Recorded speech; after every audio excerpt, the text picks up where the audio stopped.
We'll go ahead. So the October 9th meeting of the Natural Resources Committee is in session. First on the agenda is an analysis of the agenda. We have public comments. If there's any members of the public today that wish to comment, please fill out a comment card. I've got one so far. We'll move into old business and then new items for discussion. Approval, we'll talk about the Beaver Creek Road Concept Plan and the Willamette River Greenway. Approval of minutes, communication, and then future agenda items, and then we will adjourn. So first item of the agenda is public comments. Is there Roger?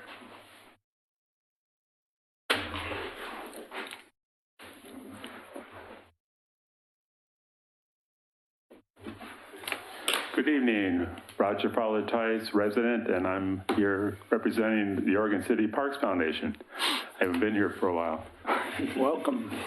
So on October 26th, we'll be having another Ivy event at Waterport Park. We've been working on this park for 3 years, seems like longer than that, but and we will be focusing on clearing trees of ivy, and so far I think Didi and I counted. Didi's back there. 420. Thank you, Didi. I knew she had the right figure, and we hope to add some more numbers to that this weekend. It's really wonderful to see the trees looking a lot happier, and we just finished an ivy spray and. In September, I think it was Wednesday 26th, I think, but that will be our last ivy spray.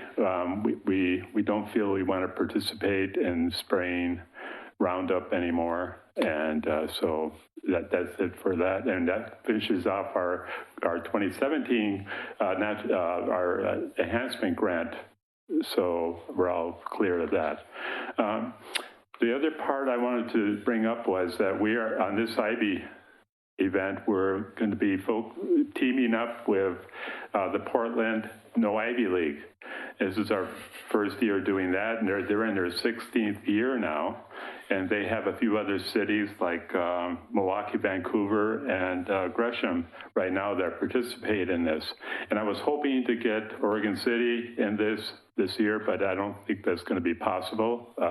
I had some events come up this summer, and I couldn't get to it, get started on this. We already have the Clackamas Soil Water Conservation that I've talked to, and they're all for partnering with us on this too.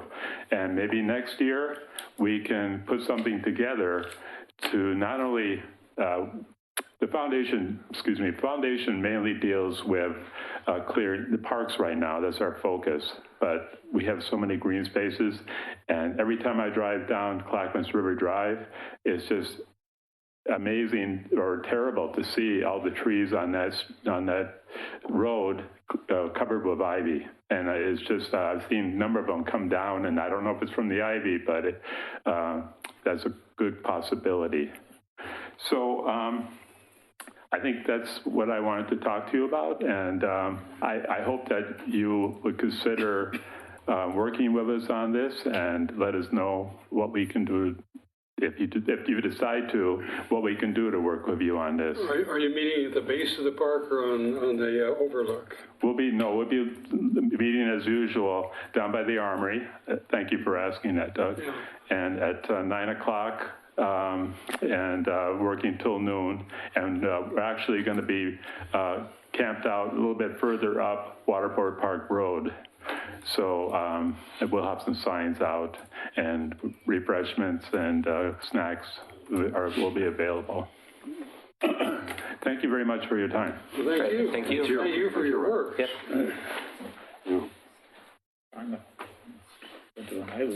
I made a note of that, so if we want to add it to your work plan. Okay. We have another comment. All right. Karen? All right, Karen? This wasn't. Floor is yours. This isn't Pete Oh, for later? presents his report. Okay, all right. I don't know if that's going to be an agenda item or not, from speaking to the Kenema Neighborhood Association. Okay, yeah, for the Sometimes- Willamette River Greenway? Oh, okay. I'm not here for Willamette. Oh, okay. No. So Well, yes, but I'm not speaking on that. I just there's a didn't- communication item where I'd be updating you on the status of the Kenema wetlands. It's not a decision item, but if the committee wishes to make it a discussion and hear public comment, that's totally fine. That's what I'm asking. Yeah. Okay. Thank you. All right, if no further public comments, we'll move on to old business. Okay, 1 second. We don't have any old business unless you want to talk about the wetland.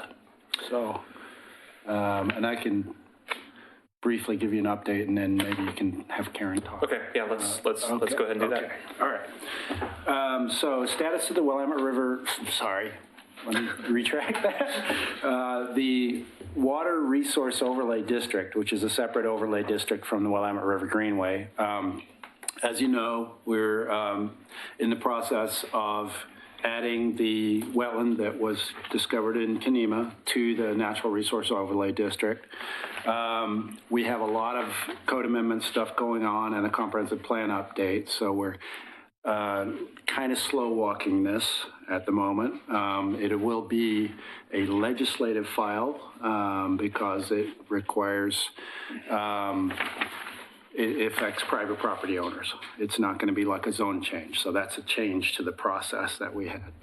And it will need to go before the Planning Commission and the City Commission prior to adoption. The effect of this amendment is very limited in scope. There's several reasons for that. If we had money to do a citywide update to the wetland inventory, that would be a major undertaking that could cost several $100,000. And we don't have that kind of money at the moment. The intent is to possibly do that on the tail end of the comprehensive plan update, which could take 2 years. So that's where we're at. In the meantime, the direction to staff is to move forward with this. And it affects, essentially it affects 4 properties, and it would require adding a 50-foot buffer to the edge of that wetland. And it does have an effect on the development of those lots, but it does not absolutely prohibit the underlying uses in those zones. It is a protection for any wetland that is known or added to the city's inventory. And so there's a land use review process required for any new development within that vegetative corridor. And that's, and you know, and I presented to you several times on what that means. So, yeah, that's what I'll say. Yeah. Okay, so then if we invite public comments on that topic. Karen?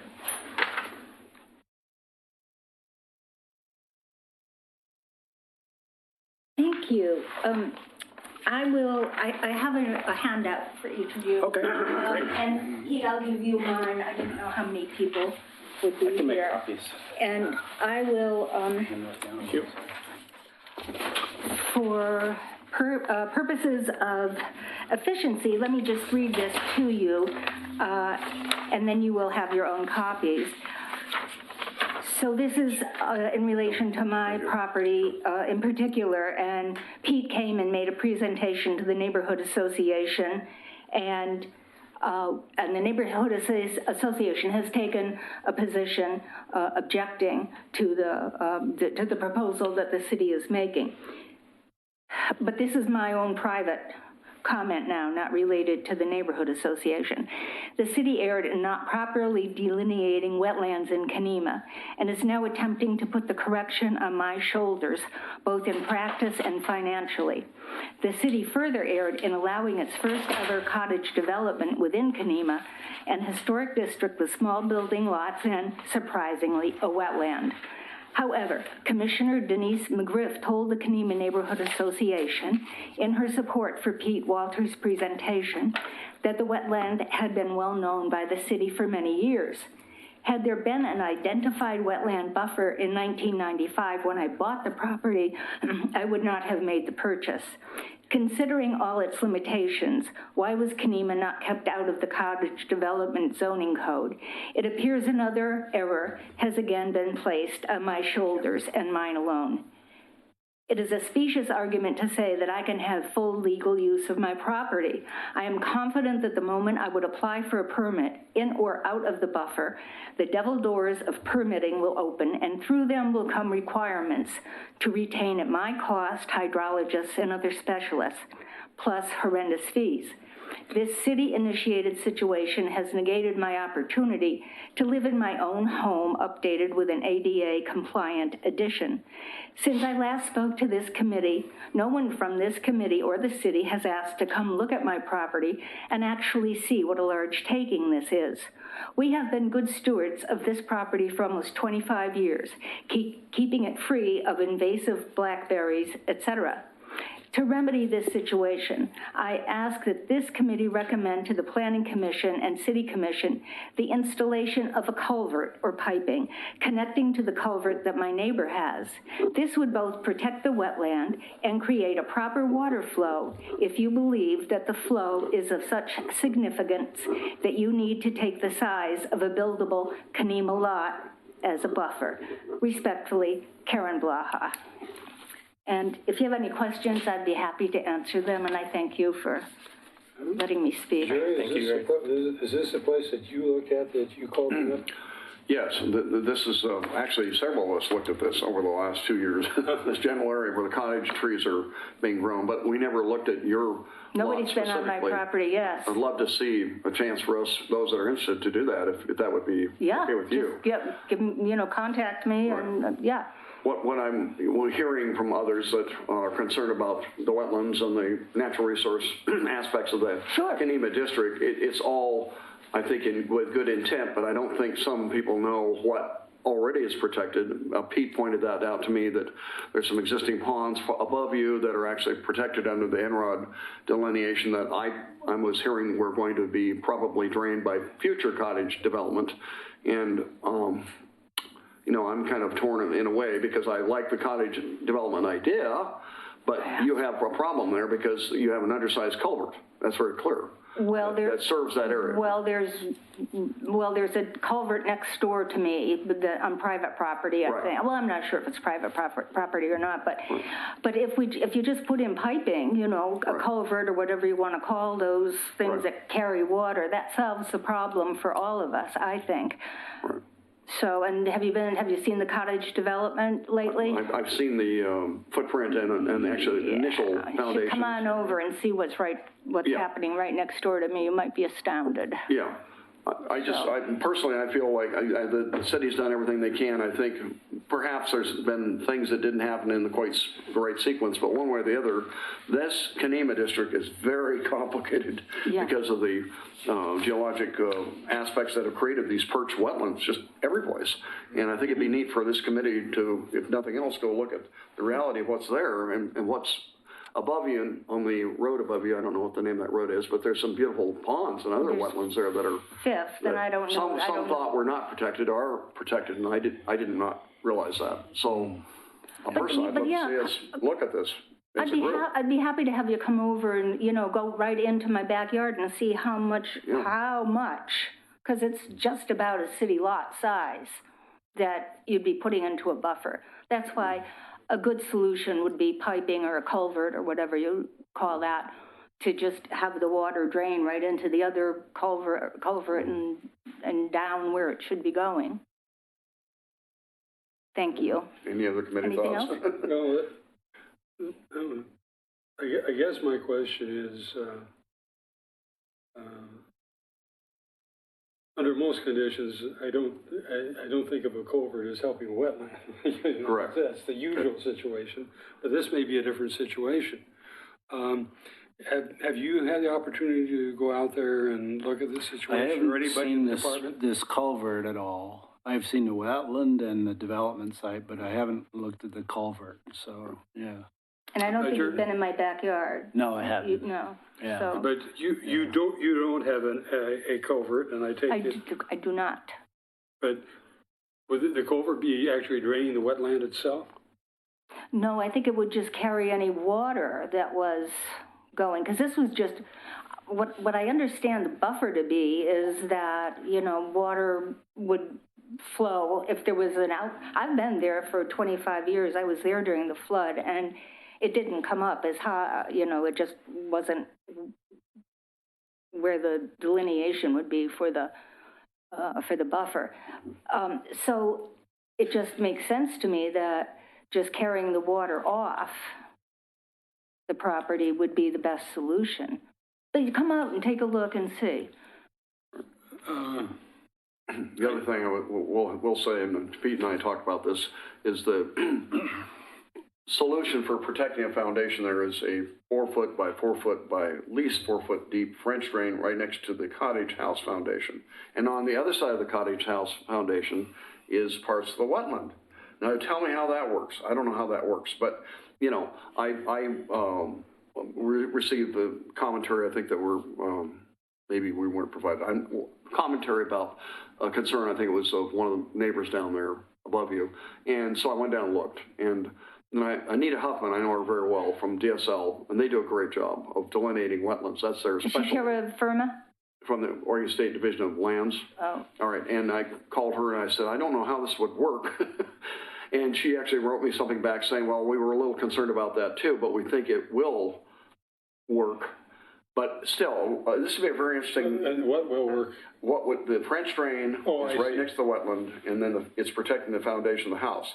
This is, to me, a very interesting dynamic for us to look at. Not that we can do anything about it necessarily, but I think it'd be interesting to, how do you build in an area that has all these attributes? I'll pose the question because of what you said. It sounds like you're considering putting another structure, a ADA. I was thinking about adding on, but I had been thinking about it for a while, but, you know, that's getting a little scary, so I don't know about it. Well, no, and I'm wondering if anything in our code we could deal with something like an ADA access or something that might in one way or other be impacted by the delineation, whether something could be done in that area. Yeah, we'd need to see a plan of some kind. You know, and that, we're talking about a hypothetical situation. No, I know we are. There are certainly, there's a type 2 review required for new impervious surface within the buffer, and unless there's already a pre-existing impervious surface, in which case you can be exempt. So there's a variety of exemptions that are not triggering formalized land use review. But if you're, you know, generally speaking, if you're proposing a new structure or new utilities and that kind of thing within the buffer, then those would need to be reviewed. And depending on the impact, some level of mitigation required.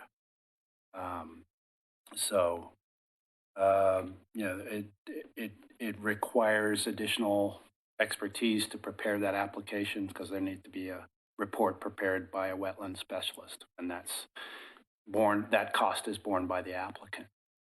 Yes, I know. Yeah. Which I think is a concern person. Yeah.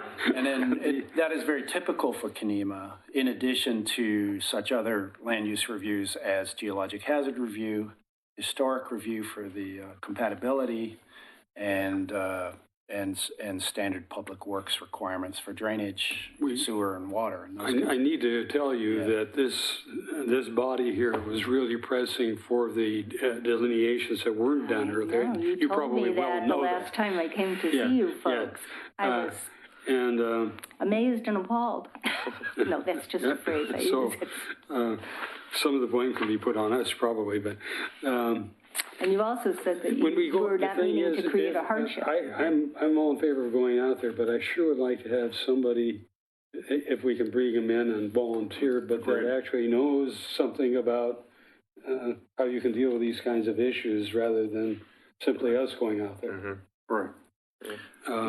Yeah, I mean, Anita Huffman from the Department of State Lands did make a site visit about a month ago, maybe a month and a half ago, in response to some concerns that were raised about this French drain issue. We met with the developer multiple occasions and made sure that they understood what they were and were not allowed to do under the conditions of their site plan approval. And so he's on notice about that. Mm-hmm. The outcome from DSL, which is not in the record here, but there was an email, and there is an email, which is a public record, from DSL explaining what they found when they went out to the site, and that their feeling with respect to this drain was that it had a negligible effect on the boundary of the wetland, and they can't require a fill or grading permit unless it's 50 cubic yards or more, and it was nowhere near that. I won't say it was nowhere near that, but it was under that threshold. So that's what they said. And DSL does not typically get involved in this. You know, this is, they do their 5-year delineation. It's good for 5 years. And then, you know, if the boundaries of that wetland change within that 5-year period, then that could happen. But they rely on the delineation for their analysis on whether they're going to require a permit or not. And if there's a violation of that, then they would get involved. Mm-hmm. But the majority of the review here is based on the city's site plan and design review approval of that cottage housing development. And if they stray outside of what they proposed and what we approved, then there's a issue and a compliance issue, which we will follow up on. I hear the notion of putting in a culvert. It seems like that's transferring water from one wetland area to another wetland area. And yeah, the hydrology issue, I'm not an expert about, yeah. But it's something that would merit some further information and study. Yeah. Yeah. Mm-hmm. Okay, thank you very much. All right, thank you. Thank you for coming. Thanks, Karen. Appreciate it. All right, with no further old business, we'll move on to new business and the Beaver Creek Road Concept Plan. Thank you. Mm-hmm. We're on the screen? Screen's coming up. All right. Oh, thank you for having me this evening. My name is Christina Robertson Gardner. I'm a senior planner with the city, and I'm the project manager for the Beaver Creek Road Concept Plan implementation project that's been happening this spring and into the fall.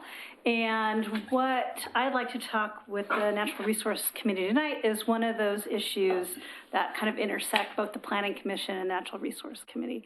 So the beginning part of my slide is a little overview of the concept plan and where we are in the process, and then I'll dive in a little bit to the details. I have a hard copy of the memo I provided to the Planning Commission at our last Planning Commission meeting for you, as well as it was attached to the agenda. And to start off with, the Beaver Creek Road Concept Plan is one of our 3 concept plans in the city. It was added to the urban growth boundary in 2002 and then a little bit in 2004. It's 453 acres, and it's generally in the far southeast corner of the city. It includes the Oregon City Golf Course and the airfield. So the Beaver Creek Road Concept Plan went through a big public process between about 2006 and 2008. And in Oregon City, when concept plans are required is when we expand the urban growth boundary. And when expansion happens, we want to look at how do we best use the land we just expanded. So we don't want to underutilize our land. We want to make sure that we have adequately planned for it, so we are not coming back soon to expand again, right? We want to make sure that we are looking at about 10 units per acre on average is kind of the goal for housing portions. But in the Beaver Creek Road Concept Plan, it really was a 50-50 plan. We really were looking at additional area to bring jobs, living wage jobs to the city. It's connected right next to the high school and the Clackamas Community College. So there's a lot of great synergies. And we had some areas that were zoned campus industrial, but we wanted to provide a little bit larger area to provide more jobs. And also, as the city grew in the southeast, we wanted to make sure we could create kind of a new community, a new neighborhood that was really complete. So the housing portion of the concept plan area was looking at kind of restitching the Caulfield neighborhood together. So the main points of the concept plan, we have the employment campus north of Loader Road, kind of a mixed-use district right along Beaver Creek, kind of across from the high school, and then 2 mixed-use residential neighborhoods, generally about R5 single-family residential, so 5,000 square foot, and then some R2 multifamily. In 2008, we had a projection of about 1,000 to 1,600 new housing units and 5,000 jobs. We were working on our 2019 projection recently with our proposed housing. We're about 1,105 housing units and about 5,000 jobs. When you talk about mixed-use districts, does this include commercial that might have residential associated with it, right? Mm-hmm. Okay. So I don't have a lot of slides in detail, but I can talk a little bit about the zoning. But this is what we call the watercolor map. This was adopted in 2008. And what the project has worked through this spring and summer and into the fall is how to translate a 60-page narrative plan and a watercolor document into zoning code, which sometimes is relatively easy and other times has these questions, which we're going through right now. The area in kind of bright blue is the employment area. Area in purple is that kind of mixed-use area, so some housing, some employment, some retail. There's a red node right at Glen Oak Road. That's a little neighborhood commercial node, about 2 blocks worth of neighborhood commercial, right at the intersection of Glen Oak and Beaver Creek. And then the 2 colors of kind of goldenrod are the residential, a little bit higher density, apartments is towards Beaver Creek Road, and then to the east is about an R5 subdivision proposal. So, could you tell us what R5 means, please? Oh, residential 5,000 square foot lots. Mm-hmm. Single family, and with our new equitable housing, things like duplexes on corner lots and some opportunities for potentially allowing some triplexes, I believe, in the R5 zone. 3 to 4 plexes, yeah. Mm-hmm. Yeah. So given appropriate square footage per correct. unit. So it's our medium density residential areas. So we went through a bit of a process starting in 2008. We adopted the plan. It went through some legal challenges. But in the meantime, we've been kind of slowly updating our master plans. And then it was readopted in 2016 by our city commission. And so really, my target is to move into implementing zoning. What that means is, right now, if you are in the city limits in Oregon City and you're in the concept plan boundary and you are annexed in, you don't have a city zone right now. You have the county zone, which is FU10, which is future urban 10 acres. So there's a fair amount of properties that are paying city taxes, but they have a county zone because they're waiting to have a city zone attached to it. So it's this process that's creating the zoning, creating the development requirements is needed in order to rezone those properties. So one of the results out of this project will be some new code amendments as well as a new zoning map. So if you're inside the city limits and inside the concept plan area, you will have a new city zone that matches the concept plan area. We had some public outreach this spring. We had some public meetings at the Oregon City High School. We have a project e-blast. So if you are interested in following along, if I've piqued your interest this evening and you want to follow along with the project, you can go to the planning page on our city website. On the top right-hand side, you'll see a link that says Beaver Creek Road Implementation. You can click on that under Contact Us part of the project page. You can put your email in and you'll get on the e-blast. So anything that's happening with the project, you will get an email about. But why we are here tonight, as we move forward with all the implementing of the zoning, the different districts, we are looking at some of the recommendations that came out of the narrative document. And one of the questions that have been asked is we've been overlaying our natural resource overlay district, our geologic hazards overlay district, and they are not quite matching up to the 2006 inventory that showed some upland habitat outside of those two districts. And I'll show the next page. Yeah, oh, go ahead. Yeah, so if you see in the blue arrows, in kind of that goldenrod color again, those are areas that are located outside of the, well, they're identified as upland habitat. And so to time travel a little bit back to 2006, the city was potentially looking at, you know, if upland habitat would be regulated citywide. And upland habitat are habitat areas that are not necessarily associated directly with a stream. So these are upland. And as part of the 2009, Pete, Title 13, was that 2009? It was 2009, yeah. So Metro had Title 13, which is their upland habitat title and their functional plan, which all cities in the metro region needed to show compliance with. The City of Oregon City looked at our natural resource overlay district, which was then called our water resource overlay district, which had that 50-foot buffer from wetlands, the 50-foot buffer from streams, and if the slope is more than 25%, it's the 50 feet from the break and slope. So our big canyons, we have a certain amount of slope. And then if you are in an anadromous stream, so if you're the Abernathy or the Willamette River, we have a 200-foot buffer. So we looked at that as well, and we saw that in Oregon City, most, but not all, of our upland habitat was really related to the canyons and the stream buffer. So we looked at our analysis and said, we think a substantial amount of our upland habitat is already being protected by our water resource overlay district. And the small areas that are outside of it, we think are not substantial enough to add new regulations for. And so we worked with Metro in 2009. We identified that a majority of the upland habitat was in our natural resource overlay district, but we did add upland habitat to parks, areas of this, and open spaces that the city owns. So today in 2019, upland habitat is protected in city-owned open spaces and parks, and if it is located within the natural resource overlay district boundary. What we have here is we have some areas in 2006 that are not in the wetlands overlay district. Generally, what these are, and when we're done speaking, I can bring up Google Maps. What you have in your, let's see, there we go, I'll use this. The areas are generally tree groves just outside, especially these two, of a stream buffer. So you can see the stream buffer here.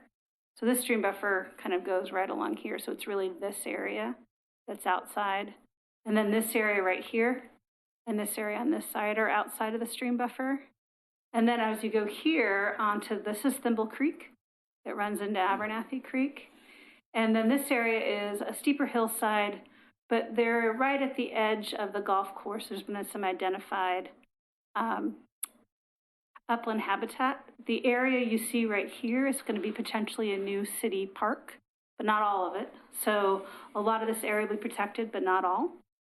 That's fairly sloped too, isn't it? And very sloped, correct. Yeah. But kind of right at this edge is right at that demarcation line of where the golf course goes in. So some of this area in the kind of goldenrod is not necessarily all sloped. It's right at that buffer area of the slope. So I'll show it one more. So we did a little mapping exercise here, and we took our geologic hazard overlay. So what you see in kind of right here in that goldenrod, again, I guess mustard color, here are some existing landslide scarps that are on our GIS system. What you see in the kind of the salmon color is our existing overlay for the natural resource. And I tried to put numbers to those 4 arrows that I showed you in the previous. So then I kind of go back. Those arrows are now numbers. So kind of right here is outside. Right here is outside. This is kind of a little bit protected by the geologic hazard, but there's some area outside. And here is pretty protected by the Natural Resource Overlay District and the geologic hazards. But those are the 4 areas that are not necessarily fully protected by our Natural Resource Overlay District and geologic hazards. The question that I asked the Planning Commission was, do these areas need to have code written in order to comply with a concept plan? A substantial amount of the area is protected, but not all. 2, if it does need to have a new code, it's probably not going to be in the Natural Resource Overlay District. We probably create something in Chapter 1741, which is our tree protection code. So we'd probably create a new little overlay district or something different, because we don't necessarily protect the upland habitat in our existing natural resource overlay zone. So if we wanted to regulate this area, it'd be a different new code. And how does that balance in with the goals of the concept plan, which is to bring new jobs and new opportunities for economic development, specifically in areas 1 and 2, which are zoned campus industrial. So you have areas 1 and 2, which are campus industrial zones. 3 and 4 are our single family R5 residential zones. And these are actually probably the most protected with our existing natural resource and geologic hazard. So those are kind of that, once all things are trade-offs, right? So that was that question I was asking to the Planning Commission. What's a trade-off between kind of what our plans and ideas were in 2006, where we are today in 2019? Have you been able to delineate how many acreage? How many acres are involved No, here? but let me show you where it is. I can get that if that's something of importance. And have you had any expertise on site to look at these? No, because it's private property right now. Okay. Yeah. Is it coniferous, deciduous? And I'll show you. A lot of it is Upland's a pretty combination. Well, when I was done, I was going to bring up the Google Maps. It's a combination of both. And actually, we can do that right now. Pete. Oh, actually, you know what? Can we get out? Yeah. Yeah, perfect. So I think I opened up. There we go. Oh, I got it all opened. So I'm going to start with 1. If you remember my little 1, 2, 3, 4. So this is 1, which is looks like a lot of coniferous. Yeah. Looks like a lot of dead firs. Yeah. Conifer, yeah. Then you go into this area, which was that 2. So the stream kind of comes through here. Yeah. And this looks like a little bit more of a mix. Yep. And then as you get over here, this is that 3. So that residential area that was kind of, it has a little bit, this is a steep hillside. And when we're done, I'll bring you to Loader Road for the little person part, because it's really interesting because it's a little bit higher up. And then the 4th area was along the golf course, and it's kind of in this area along here. You see right where the golf course kind of starts to bleed in to the hillside. Right along here. So the Thimble Creek is right down here. Yeah. And then we have the hillside that comes up. And this is proposed, half of it is proposed to be city conservation open space. So as part of I'm actually at another meeting working with the Parks and Rec Advisory Committee for 2 open spaces in this area that will be acquired as part of development. One is a kind of more of a linear park, which is more of an active park you would see, and that's kind of in here in the golf course area in the flat area. But the other one is this conservation area. Oops, sorry. And kind of where you see me circling, about half of that area would be dedicated as a city open space. The other half is pretty hard to build on because it's in our geologic hazard overlay, though there could be some opportunity for a couple of homes in that, whatever they decide, what half they decide. It's not you don't get half this way, you get half up, north or south. So there could be some couple homes in this area, but a majority will be unbuilt as per the open space and the geologic hazards. Is there at any point that Thimble Creek is within our urban growth boundary? Yeah, it's right at the very bottom right here. Okay, so it is in our urban growth. Yeah, so the very, actually, you know what? That's a good question. It may be just very skirts the far eastern tax lot. but not a lot of it is. Most of Thimble Creek is outside the urban growth Yeah, boundary, correct? okay. Just a little bit is popped in, as touches the Beaver Creek Road. So to take you along here real quickly, I wanted to show you my little Google Map person. I'm gonna go about right here. It's about the beginning. So if you haven't been on Loader Road in a while, you're heading down Loader Road. So if you, I'm gonna go up a little bit. You go up a little bit on Loader Road. About here, you can start seeing the fields, and then you can kind of, actually, I'm gonna go one more up because I think you get a better vantage view. This is in the light industrial area? Yep, so this area is the campus industrial. You can kind of see a little bit of that grove I was showing you. Yeah. And then it's much harder to see as you go down Loader because it's a little bit higher than Loader. So that goes down the hill. So it's kind of about right where we are heading down the hill is the very edge. So it's kind of the area that's to your right is the very edge of the concept plan area. And so you can see it a lot better from the aerial view. Yeah. So it's this area. No, Loader Road dead ends, is that right? Well, yeah, but it goes far. This is probably the very edge of the concept plan area and the urban growth boundary. The rest of Loader Road here is all in the county. So the two areas are this area and kind of this area, though this area is all protected by the geologic hazard overlay, so it's kind of more of this area right here. It's kind of the area 2 and 3, and then area 1, of course, was that which we were looking at. Gonna get this around. There we go. I love technology. So, yeah, it is right. You know, there is no right or wrong answer. And so like a lot of times I'm in a place where I am as planning staff saying, well, this is what the plan requires and this is what we need to do, but we're in a legislative process. And if there is not clarity in the concept plan, or we think there is maybe some competing goals that need to be further refined, we do have the ability to make amendments to the concept plan to provide further clarity sentences. We're doing that for a couple other pieces. We're not opening up the concept plan in theory, but if we need to add a sentence or two for clarity, we can do that as part of this. So this is some of the questions I'm asking the Planning Commission. How do we balance these two, the needs for industrial jobs and campus industrial, and this question of upland habitat outside of our existing regulated overlay districts.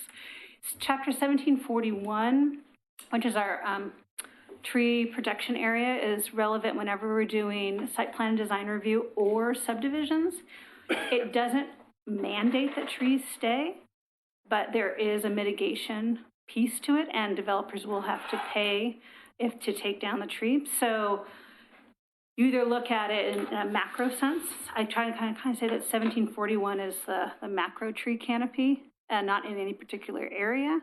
But you are looking at making sure that trees are replanted in and around that area or through other city projects to keep that level of tree canopy in this area of the city, but not necessarily in any particular one place. So while we have natural resource overlay district and geologic hazards that are site-specific, we also have the 1741 tree protection area. The question is, is that enough for these areas that have identified outside? When I made my presentation to the Planning Commission a week and a half ago, they did not feel at this time that there needed to be extra regulations on this area, but I wanted to make sure to go to the Natural Resource Committee, and I told the Planning Commission that I would forward on any comments you may have that they can reconsider or take into consideration, and then their full recommendation goes to the City Commission. And I'm not quite sure exactly what that'll be. It'll probably be towards the end of the year, beginning of the new year, where they'll take their package. We're kind of going to a couple of topics every 2 weeks. And then they'll, at some point, be ready to have their package, and they'll send that to the City Commission, and the City Commission will go through a hearings process. And sometime in the spring of 2020, the package will be adopted. So I'm available for any questions you may have. I think the acreage of these is important. Okay. The contiguous forest, because small forests are essentially just fragments and aren't great value for wildlife habitat or anything like that. And so these smaller ones that are just isolated, you know, depending upon the acreage, they don't look to me to be large enough to be worthy of protecting as a green space. But the other two areas that not only, they're contiguous with other forests. Oh, so these down here? So to me, that's an 3, important buffer because this whole area probably has really high wildlife benefit, as well as any endangered plant species or just rare plant species that could be in there. And so protecting contiguous forest, especially when there's a stream at the bottom and there's a slope, because if you get too close to that slope, it's a slippery slope, as we say. So I can see a lot of value in protecting the contiguous forest area, probably not so much for those other, but again, I'm eyeballing acreage at this point. But Didn't we estimate that the area that had the NROD in the middle was about 2 acres of upland? It's like access. You mean this one right here? yeah. Yeah. I think so. Yeah. That sounds about right. Outside of the NROD. Outside of the existing protected NROD. And I don't know if we did this calculation for this one. No, I didn't look at that. But judging by the scale bar there, what's that, 500 feet? It's about 200 feet. Looking at the football field there. Yeah. It is an interesting, like, perfect patch. I'm curious what the story is on that one. Yeah. Yeah, somebody wanted a little forest by their house. Yeah. This one is an interesting one in the sense that I'm actually going to go back real quickly. Let's see, I'm going to go right here. Oh, no, this is a better one. So, can I zoom in a little bit?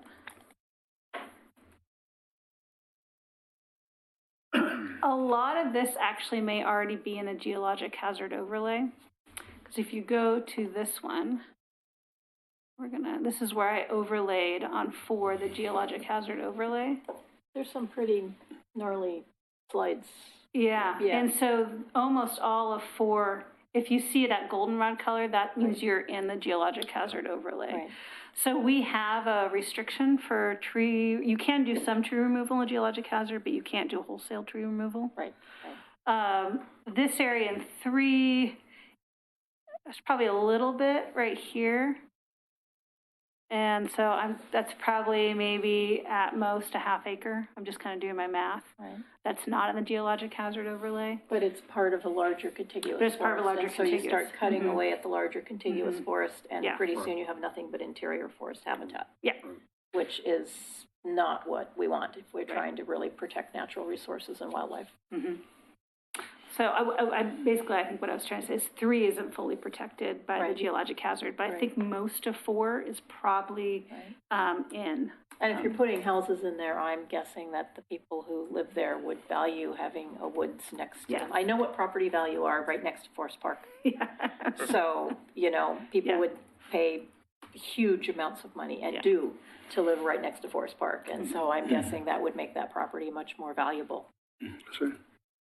Yeah, I don't think they'll be able to build much where you see the Right. geologic hazard overlay. You You might get a house. Might And be what the best would- bet. what would But that- how much infrastructure do you need to And put in a therefore it may house? not be. Yeah. What would that be zoned? It's going to be zoned R5. Oh, okay. All right. Can you explain your reasoning for section 41, looking for natural resource protection?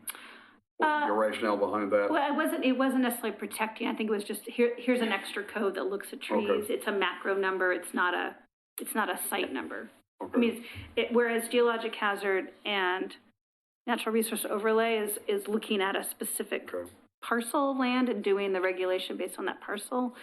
Chapter 1741 is trying to keep generally the same amount of tree cover in the city, but knowing that if development is removed, then trees are replanted, and over time, we're looking for kind of a no net loss approach.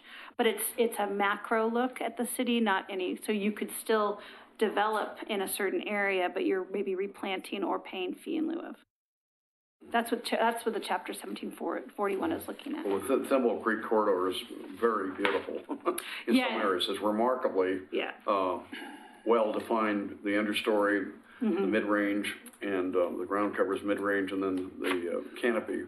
Some places in Sal Al, if you're not talking about a place we ought to go see, 5 feet tall in this part of Oregon. I can't believe that. Yeah. It's remarkable because the work that people have done down there. Right. Mostly golf course people, I think. So But- most of the canyon, or almost all of the Yeah. canyon, what you see is in that geologic hazard overlay zone. Yeah, I agree that the things contiguous to the real valued areas are probably important, but I think some of these zones where there is a island of vegetation that's well established, if it is, with a good understory, would be desirable to keep in the, if that's what you're trying to do, try to keep them as a resource within the development plan scheme. But is this all annexed land in Oregon City now, or not?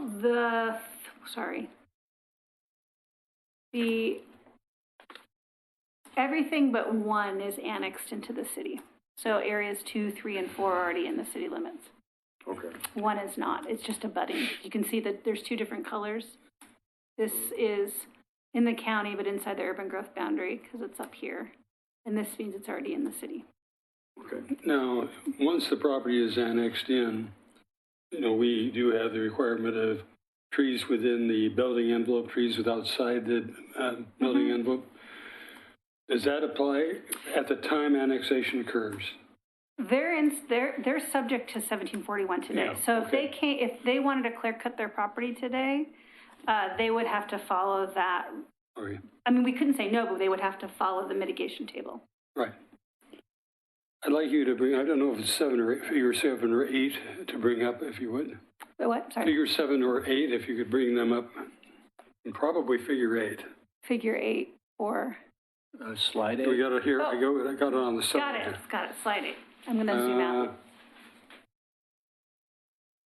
So it appears that, I guess that yellow line is the urban growth boundary. It does appear we go into Thimble Creek right down there. Yeah, so that little bit right there is in the urban growth boundary.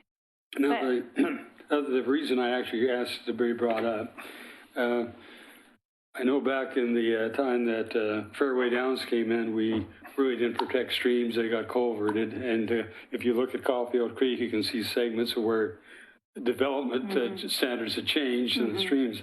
I noticed that you do have a culvert section there on that one stream. If that were to be developed, would that stream be opened up? We don't have a requirement to, once a stream is culverted, we don't have in our city development code a requirement to unculvert. But things that are open today are required to stay open. But if it were to be developed, could conditions be put on to do so, or you couldn't do it at all? We don't have, so development that's coming in through this process is going through a clear and objective standard. It's going through a type 2 administrative review. The state statute is not requirement for clear and objective housing does not allow the city to require them to go through a master planning process. When housing's involved with an application, we have to create a clear and objective process. So right now, city code, if you are going to do a subdivision today, you are not required to unculvert existing culverted, but you cannot culvert exposed streams. Right. Do you have any idea if that stream has a name? This one right here, Yes. I have not heard a name from it. So if anybody does know, I'm calling it a tributary. What does it this goes into this part of Thimble Creek. Yeah. So Abernathy is up here. So So I've been calling it a tributary and arm of Thimble Creek. So if anybody knows if that little section has a different name, I'd love to hear it because I have to this day not found any naming convention on that second arm.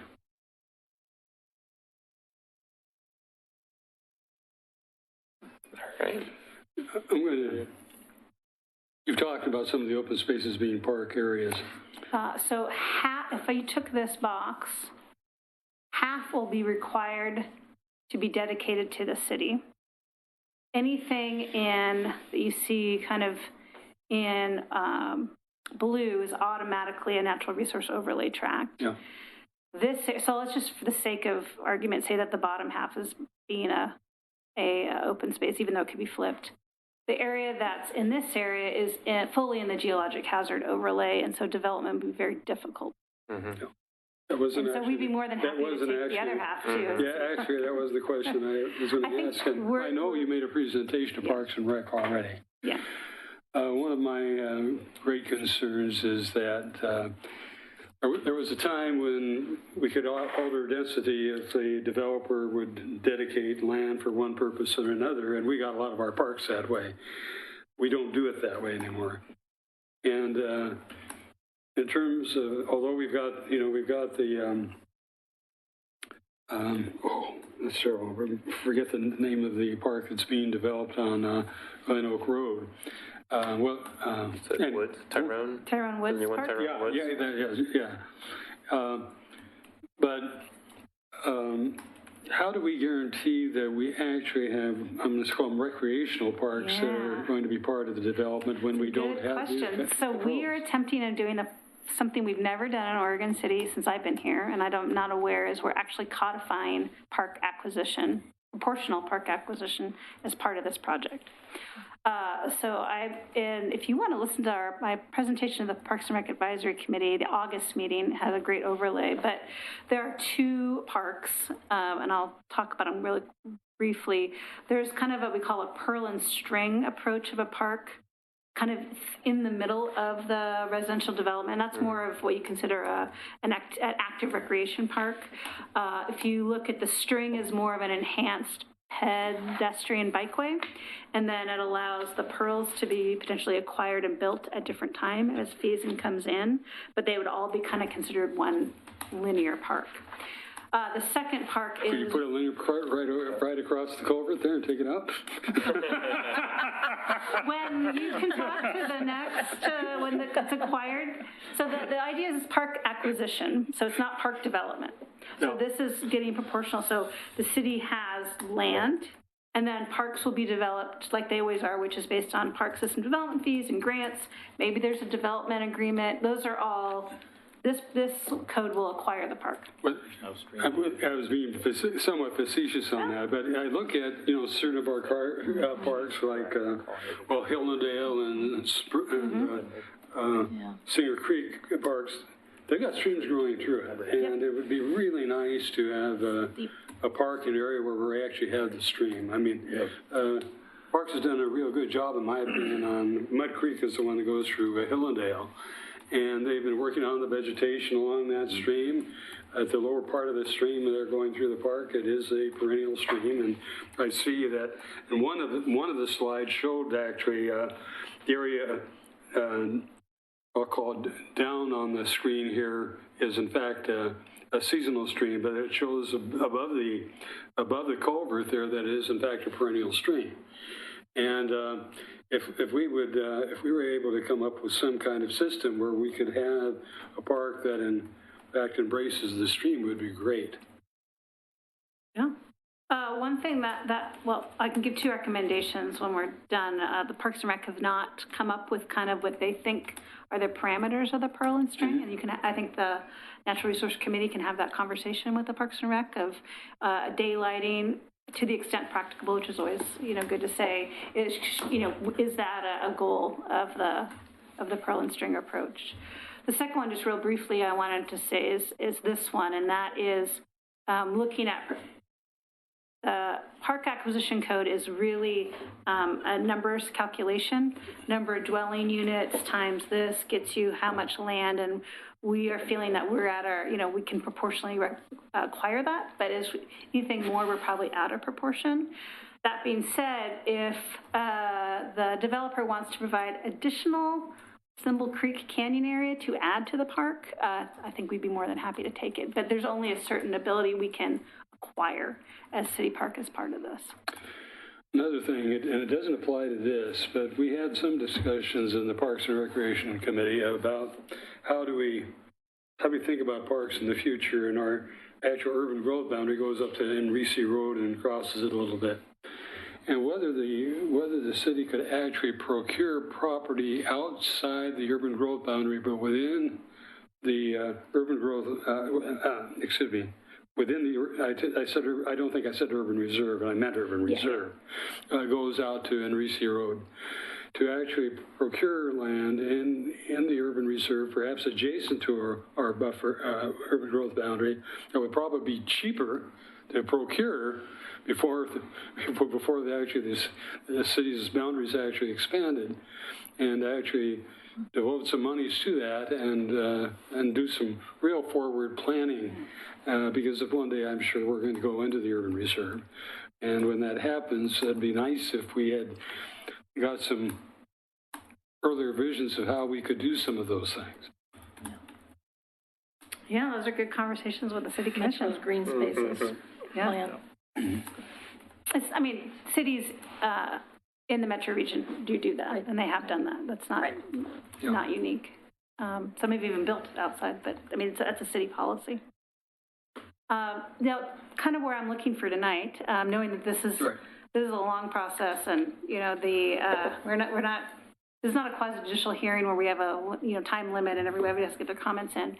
But kind of what I'd like to see is either some general direction I can give back to the Planning Commission, or if the Natural Resource Committee wants to do anything formal.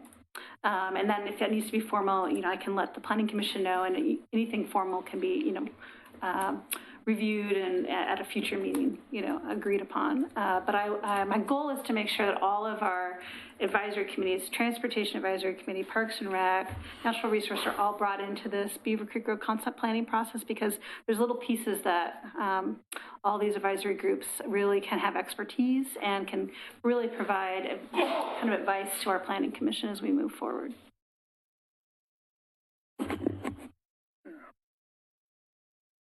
I agree with Nancy here in terms of the priorities of the designations here, but it's always nice to have a wooded area, even though it's not necessarily wildlife habitat. Right, but I mean, if there's a limit to how much we can protect, I would. Oh, I agree with you completely. More in favor of. Oh, I agree with you completely. Those that are adjacent to large large forested areas and the stream corridors. Yeah, I agree with you. Because those are wildlife corridors as well. Yeah. That sounds like all four then. What's that? Well, it's sounding like all four of the areas. Because we have, I mean, there's still stream corridors. Mm-hmm. Yeah, both of those. And here as well. Yeah, both of those are stream corridors.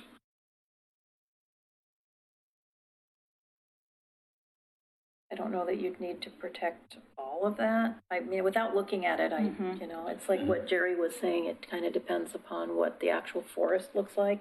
If it's just, the quality of the forest, it's just, an old Doug fir tree plantation that's grown up and there's not a lot of understory, then potentially not. I mean, at least keep it around the stream in that part of the right, which it would be because of the stream corridor. But, I would really stress looking for those two that are not next parts of big to look at the quality of the forest itself.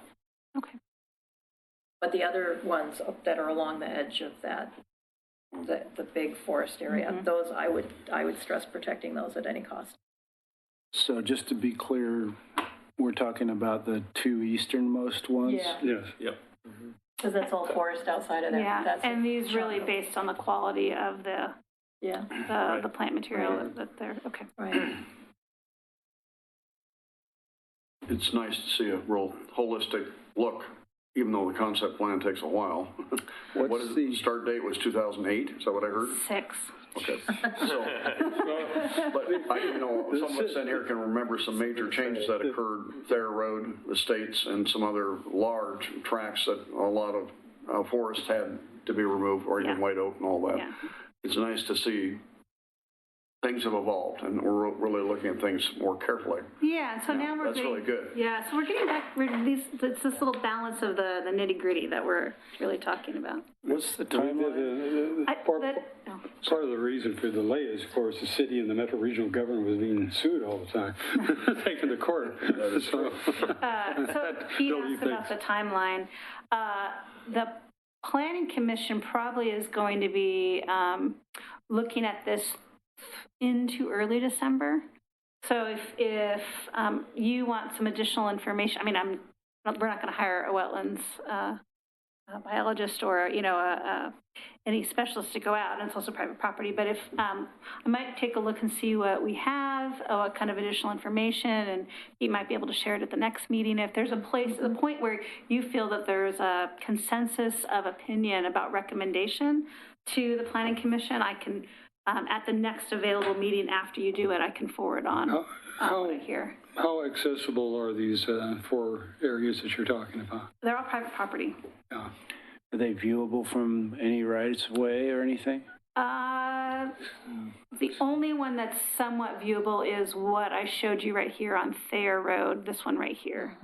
This is probably the closest one that's viewable. We could go golfing. That's right. That's right. Could go golfing. You have to get into the sand track over there, so. I'm good at that. And, we haven't contacted the property owners about this particular piece because we haven't heard, right, we were looking for initial direction. So if there was not going to be any additional, so at this point, I probably will contact the property owners, just let them know that this is a conversation, and if you want to be involved, a lot of them are involved. We have a list, but I want to bring them into that conversation. I was thinking it would be nice if we could kind of tour some of those sites if possible, but it doesn't sound like that's possible. Well, it's up to the property owners. Yeah. It's private property.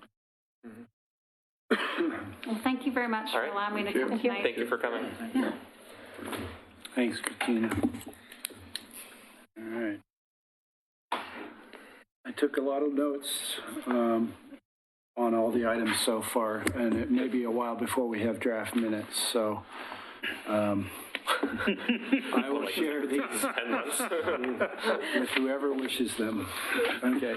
Yeah, I'd like to see these notes. Yeah. Okay. Even if it's just Especially this since little it's chunk. very timely. Yeah. Next item on the agenda is the Willamette River Greenway proposed code amendments. Right. So I will switch over here.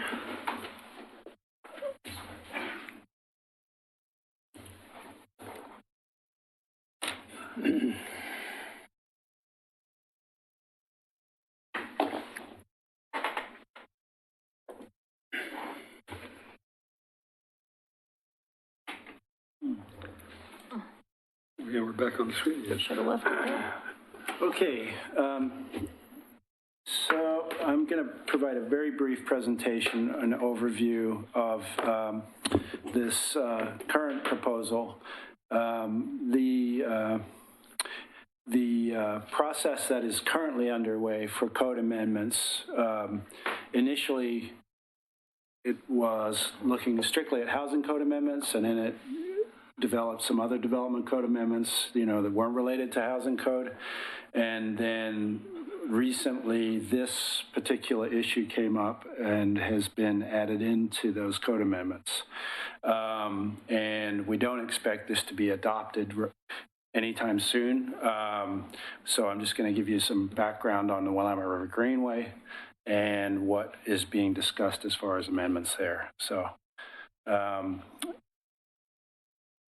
the Willamette River Greenway is statewide planning goal 15. It's probably one of the only statewide planning goals that deals with such a concrete and finite issue as a waterway from the confluence starting up in Eugene all the way down to the Columbia River. It was created in 1973 through statewide action, and then local jurisdictions were required to adopt that code into their ordinances, which we did. And since that time, that code has not been amended. The purpose of the Greenway is to protect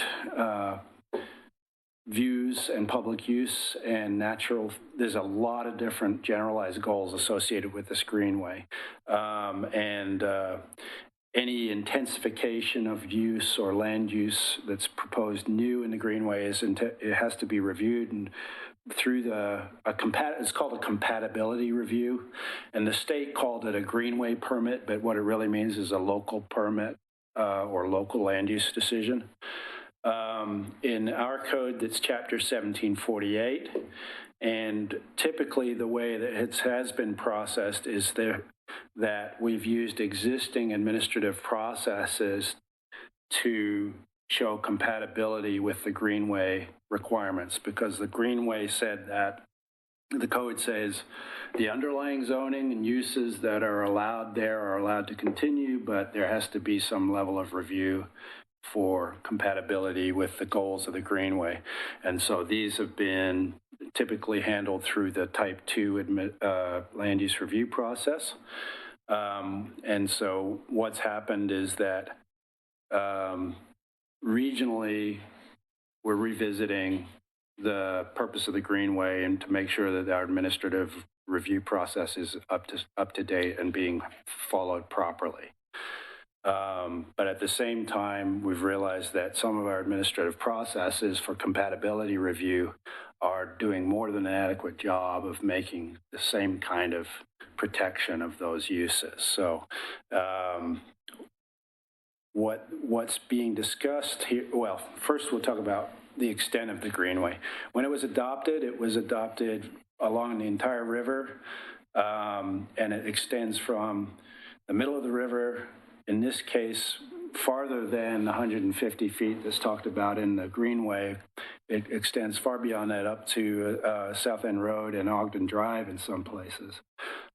This is the southern portion, which takes in Kenema neighborhood, as well as McLaughlin Boulevard. And then we can refer back to this. The northern portion extends up to the confluence with the Clackamas River, slightly narrower up there. And you'll notice that it's kind of confined to the west side of McLaughlin Boulevard there. But it does extend to Main Street and downtown as well. So what you're seeing is the Greenway overlay, is a crosshatched area, and then underneath that you have your underlying zoning. You have a mixed-use downtown zone. You have the Willamette Falls downtown district for the old mill site. You have various residential zones, such as in the Kenema district and the historic commercial corridor in the Kenema district. And all of those zone districts have adopted and acknowledged dimensional standards and height limits, some of which exceed, the dimensional requirements in the Greenway. So the idea was to try to make these consistent. And the proposed changes, and I'm summarizing here, are as follows. There would be one code change where we would look at exempting small modifications to existing properties that are typically reviewed at a ministerial or staff level, such as changes to windows and doors, roofing, mechanical equipment, sign, etc. If we have a larger development, such as a building, any expansion, significant expansion or intensification of a use there, we have to bump that level of review up to a Type 2, possibly a Type 3 in some cases. But the idea was that some of these Type 1 reviews need to be spelled out in more clarity and added into the Greenway Code. So the other thing is, there's a lot of language in the code about administrative review, and that means a different thing in 1973 than what it does in the Oregon City Code today. Because we say administrative review, we think it's an over-the-counter permit without any discretion or public process. So what we mean when we're changing the language to be in line with 1750 of our code, which is our administrative process. It talks about Type 1, Type 2, Type 3, and that sort of thing. Make that consistent. The other thing that's in a very specific thing in the code is there's a 35-foot height limit for residential use, which is in conflict with some of the mixed-use downtown height limits, which are as high as 75 feet in the mixed-use downtown and 80 feet in the Willamette Falls downtown district.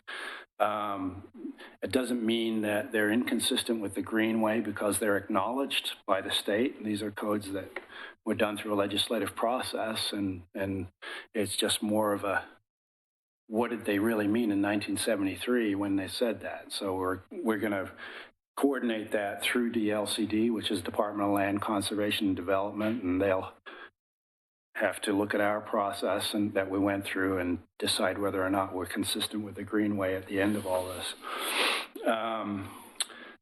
And then finally, What this won't affect is height limits in those base zones. It would not affect any existing overlay regulations such as the historic overlay district, which requires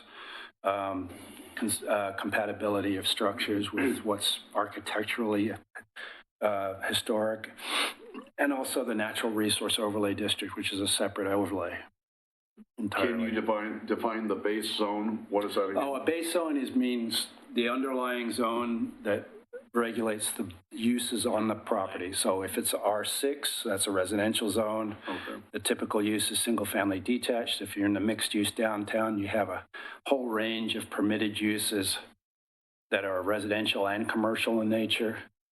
So each of our zone districts is set up the same format. You have permitted uses, conditional uses, prohibited uses, and then you have a set of dimensional standards in each of those zones. So they're all pretty much organized the same way. And that's what the base zone is. Okay. Yeah. Thank you. So that's a brief summary of the changes, and I think the changes are in your packet, the red line changes. Amendment process. This was discussed with the Planning Commission on September 23rd, who gave. They felt that it was consistent and recommended approval. However, we had planned to take this forward in October, but we realized that based upon comments that we got from the Kenema Neighborhood Association, which were quite right, we need to do additional outreach and contact the Neighborhood Association for Kenema and also the Two Rivers Association, which is the northern portion, and seek input from them before we move forward with any public hearings for the City Commission adoption. So the City Commission is not going to consider this item until we've gotten that extra input and that the neighborhood associations and anybody else who wishes to comment has had that opportunity. And so tentatively, this could move forward in November rather than October. We don't know yet. There's two City Commissions hearings in November, the standard regular meetings on November 6th and November 23rd, I believe. Let me look that up. 6th and the 20th are the regular meetings, but there may be work sessions outside those two dates as well. So when we have that schedule figured out, we'll be sharing it with everybody. In the meantime, you can send any of your comments to Kelly Reed. She's the project manager for this particular code amendment. And that's her contact information. Okay, I just glancing through this, and I do have a question. Sure. You've had some definitions of heritage stands and so forth. You're talking about the Heritage Tree Code? No. Oh, sorry. Well, I mean, the thing that, I guess it's just a question. Okay, sure. When the city brought forward its issue where trees were cut down in the Waterbury Park, they were identifying it as part of a heritage grove, I believe it was. Is that term actually a term the city has? The term in the code for the Heritage Tree Code, which is not what we're talking about, but... No, I understand. Yeah, okay. I see those things listed here, though. Oh, okay. It's a heritage tree stand, I believe, is what the terminology is. Was that what it was used? Yeah. Okay. We changed the term grove to stand. Okay. Yeah. A question along the same line. Does the Greenway District, I didn't hear all components, but does it protect the riparian corridor? And that's one of its standards, I would think. The Natural Resources Overlay District is the overlay that protects the corridor. I think the Greenway is more of a general thing that's concerned about overall development along the river's edge, and it's more of a qualitative thing, which is why we're trying to put some more objective standards on it. It does talk about that in terms of I think aesthetic and resource values, but not in the same way that the Natural Resource Overlay District does, which is a very specific Title III water quality oriented code, and also Title 13, Metro Title 13 habitat quality code. So, you know, we're talking about preservation of views. Can you see the river? Is it culturally, are you upholding the cultural values associated with the river, which is much more social and, you know, historic and cultural values and those kinds of things? So that's what we're talking about. And I think we're moving towards a more finite and regulated approach towards of the Willamette River Greenway than we have been doing traditionally in the past. In the Greenway, does it cover our NROD of 250 feet? Very much. I think currently it extends beyond the NROD in a lot of locations, certainly up in the southern portion, as you can see, here. Yeah. Because it's a 200-foot buffer on, and this is way more than that. I'm not sure why it extends this far, because the Greenway buffer is talked about as 150 feet. Yeah. But this is what was adopted. So maybe they just want to include the geologic hazard area. Yeah, and I don't know. agriculture and some other. That's right. Thanks. Agricultural use and timber extraction are considered, you know, permitted uses within the Greenway. You know, because that's traditionally what was going on along the Greenway, especially when we were floating log rafts down the river and that kind of thing. Yeah. It said the adoption date was 1973, but Tom McCall was working on this with Bob Straub, I believe, in 1964, as one of his things to really begin to celebrate the cleanup of the river that he hoped would finally happen. So your qualitative sociological kind of, it was a dream to see a linear park of sorts all the way from Eugene to the Columbia River. So are you allowed to do these changes within the Greenway as an administrative organization in the city? I believe so, but there's going to be more legal vetting. We are seeking input from the state on this, and I think when we've drafted findings which have been reviewed by the city attorney. Added those findings into the current set of findings for the code adoption. I'd be happy to share those draft findings with the committee at the next meeting, because it's not going to be adopted right away. Yeah. I think that would help answer your question, Jerry, is to see what staff has drafted for findings for compliance with Goal 15 in the staff report. And that was not... I don't think that was attached to your packet. We had the maps and we had the red lines, but we don't actually have the staff report and findings yet, because they haven't been through all the committee reviews yet. Yeah. Thank you. Yeah, good question. So that's all I have on that, and I'm happy to pass along any comments this committee has.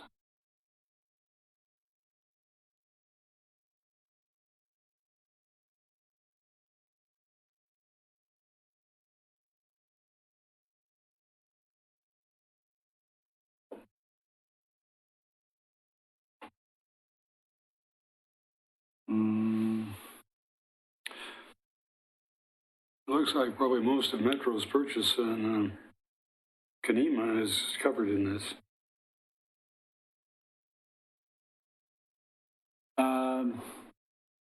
Yeah, I think you're correct. It's just the line there is somewhat it's not arbitrary. It's very much not following a contour.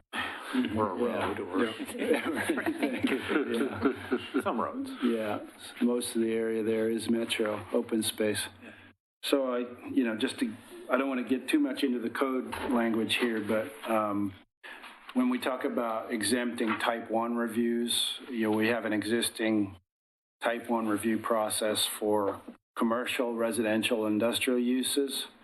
where these are small changes that don't rise to the level of a significant land use review, typically not an expansion or an intensification of use. So if they're type 1, they're not really expanding the use at all. They're just making changes to the existing exterior of the site. And so and then the other approach with respect to historic review board policies is that any actions that had been through historic review board review and approval, such as new construction in the Kenema district, new construction in any designated historic property outside of the district that had received HRB approval, would be considered exempt from Willamette River Greenway review because they've been through an architectural compatibility review and are in keeping with the historic overlay district. And then we've got specific exemptions written in for wall signs, projecting signs, roof signs on any building existing building within the overlay, and that sort of thing. And then any sign on a building that is farther than 150 feet from the river would be exempt, and that kind of thing. But then the other thing, anything that's not listed as exempt is going to be a type 2 or higher review. Yeah.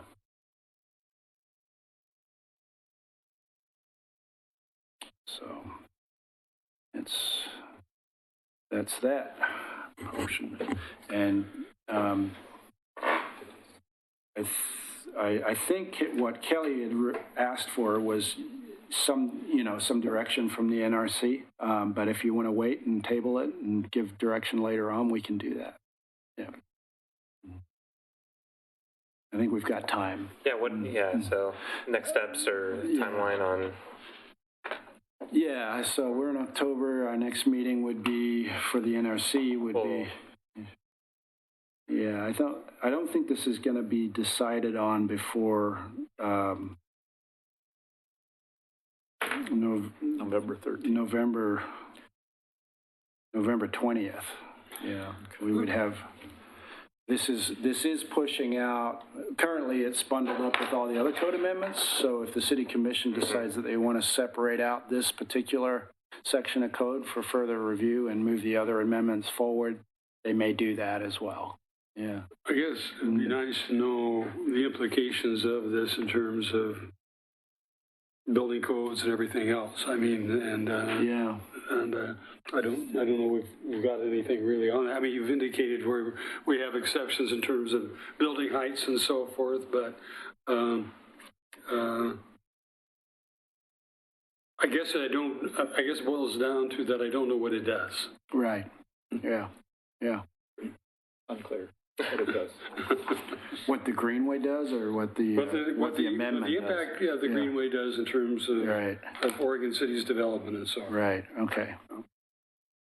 Yeah, I think you're right. I think we need to probably take a broader view of this. Happy to pass that along as the NRC's recommendation for now. Yeah. I mean, if it brings funding into the area for positions or other kinds, then that's valuable. Yeah. Yep. To know. Okay. Yeah, I think that's good enough for direction for now. Yeah. Okay. Thanks. All right. Thank you. Yep. Next item on the agenda is approval of minutes from January 2019. Vaguely remember this.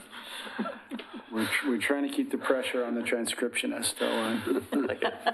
Goes on the committee, I don't think you were. We would probably just explain to the audience, we don't on our board have a secretary. And Pete is stuck with the minutes, and in fact, he's got an extremely full calendar in terms of what he does. So, yeah, well, it's actually, the city recorder is responsible for all the boards and committee minutes, and we have one transcriptionist for all of them. Yeah. But the point is, everything we have is on video. I mean, it's all taped, and so if somebody wants to know what we did or did not do, of course, did not do is a little bit hard to find, but what we have done and so forth, it's all on tape. Yeah, that's the go. Or some facsimile, probably not tape. All right, so if we need a motion to approve the minutes. Yeah. I so move. Second. All right, all those in favor of approving the minutes from January 9th, 2019, say aye. Aye. All opposed? All right. I guess that passes. Thanks. Oh, that was... Okay, next item, communications from the committee. Jerry, I'll start with you. Sure. Are we going to look at this heritage tree thing? That's what I was going to ask. It's okay. Yeah, I was going to talk about that. Okay. Yeah. Okay. Well, Do you want to talk about that now? Do you want me to start? if you'd like to, that'd be wonderful. Okay, sure. So we took the Heritage Tree Code to the Planning Commission, and they were fine with it. And we took it to the City Commission. They had some clarifications that they wanted to make changes to the code, and that's what I put before you. So the changes were, they wanted to have separate definitions for diseased tree and hazard tree. So we took the definitions that are in the current definitions chapter of the code and put them in there. So that's changed. Sorry, I'm going to follow along here. My version. Here's this. Thank you. Oh. The other discussion, the additional discussion was with respect to the not the nomination process, the mitigation tree section, which is in the back page. They looked at the table there, and there was a lot of discussion about whether it was adequate. They wanted more clarification on and prioritization of replacing with a larger tree as opposed to just a 2-inch caliper tree. So I wrote code to try to prioritize that by putting in this language. They would be required to mitigate for the loss of the tree pursuant to the following priorities. First priority is to replant on site. Replacement trees shall measure a minimum of 2-inch caliper. Priority shall be to plant larger caliper trees if practicable, provided that, provided that the equivalent number of overall caliper inches is planted. So rather than having just a number of trees, they said a number of trees as well as what that tree caliper overall size is. So for 3 2-inch trees, that's 6 inches of caliper. You could plant 1 6-inch tree. I don't know. We didn't really get into discussion of the difficulty associated with establishing larger caliper trees. So this is an option. And then I just gave some examples of how that would be, that would play out. And then there was discussion that what if they can't fit all the trees on the site? Will you allow planting off-site? And we said, sure, we can provide that option. There was also a discussion of whether somebody could pay a fee in lieu of planting. And after some discussion, the City Commission didn't decide to support that idea. They wanted trees to be planted. Good. I like that. Yeah, too. so it was a good clarification. And those were the major changes. There was concern that whoever was ultimately responsible for, let's say somebody nominated a tree in the public right-of-way, and the abutting property owner is going to be responsible for that tree because they're responsible for that maintenance of that tree under the tree code. That they be notified, and the code does allow for that. But they also wanted to be sure that once the nomination moves forward, that the owner not only consent, but also be notified of when the meeting is, so that they can come and speak and be heard. So That's good. that was a good point. And I think that was essentially it. A couple of meetings ago, I believe, you asked me to do something, which I worked with my young man to get done, which had to do with trying to retain down woody material and not disturb, cause more problems. Is that included in here? We don't have anything in the code about that. You meaning like if the You asked me to trees rewrite some removed language in this ordinance, I thought. For the heritage tree itself?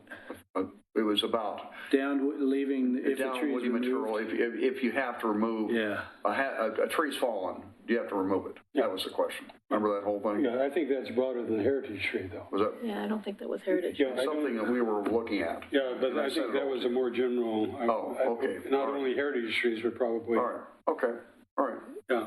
no problem. Yeah. In-rod code. Okay, because there's a lot of stuff you did. Well, most of these changes are the ones that you've already seen, but Okay. the things that All have right. changed are the ones I just talked about. Okay, good. Yeah, no, And this is going back to the city commission on the 16th, not for adoption, but for a public hearing. And then November 6th would be tentatively a first reading for this, along with the other code cleanup items that we're calling. And those are related to the housing code amendments. Yay. Yay! It's moving. I like it. I know. It feels so good. Yeah. So it was good points. So if you want to go back to member reports. Yeah, sure. Oh, sure. Pete and I were talking about this related to the Kenema thing. There's a gentleman at the Audubon Society, Bob Salinger, that does what Mike Halk used to do. Mike Halk came through here 20 years ago and did preliminary assessments of where there were natural resource areas, perhaps, in a very non-technical way. He did them for the county, did them for the cities, Westland, et cetera. I think that's where the first beginning of mapping might have occurred here. I don't know that for a fact. So my question in the case of what's going on in Kenema was, could we get somebody from Audubon involved? And Bob told me that they're not really doing that. They have other things they're doing. But then he told me about something that I think we should have here, and that is a speaker to speak about the impacts to birds. Audubon Society, Mrs. Quiggle is talking very technically and very scientifically about the impact to birds of lighting, LED lighting, and other things, which I heard on public broadcasting here program, did a great job for 1 hour explaining. I'm wondering if we could invite her here to tell us what we're doing, because one of her comments were a lot of cities are beginning to rethink using so much LED because of the band and the that generates, that tends to attract birds. Then they get entrapped, they don't know where they're at.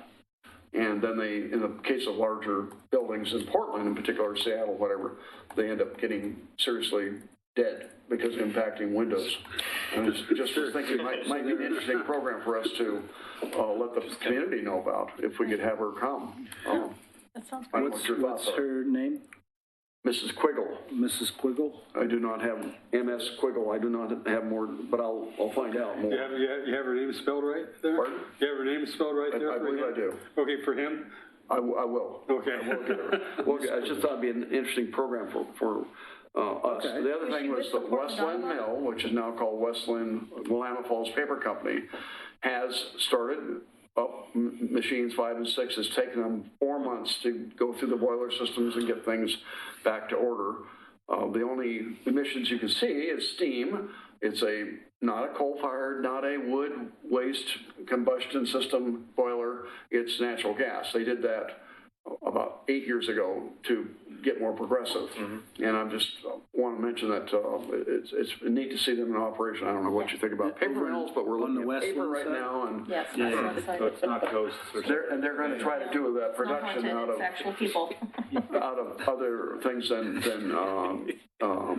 chemically altered wood chips. They're going to use other fiber to run those mills.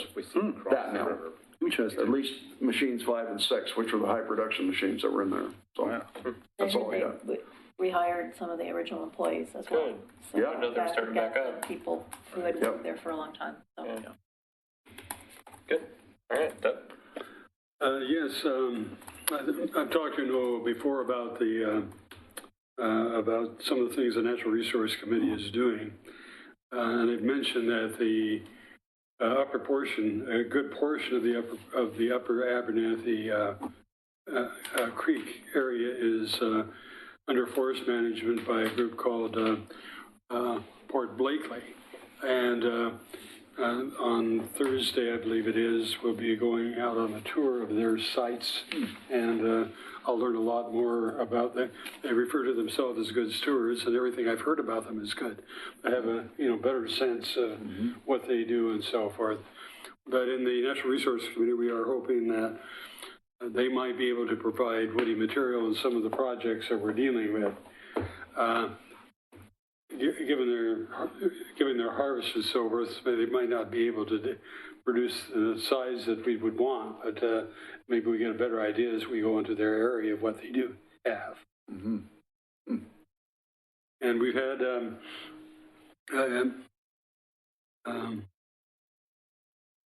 we've had a consultant go up and starting looking at the upper Abernathy. The water was turbid, and he has late in the day was able to secure a what do you call it? That's silly.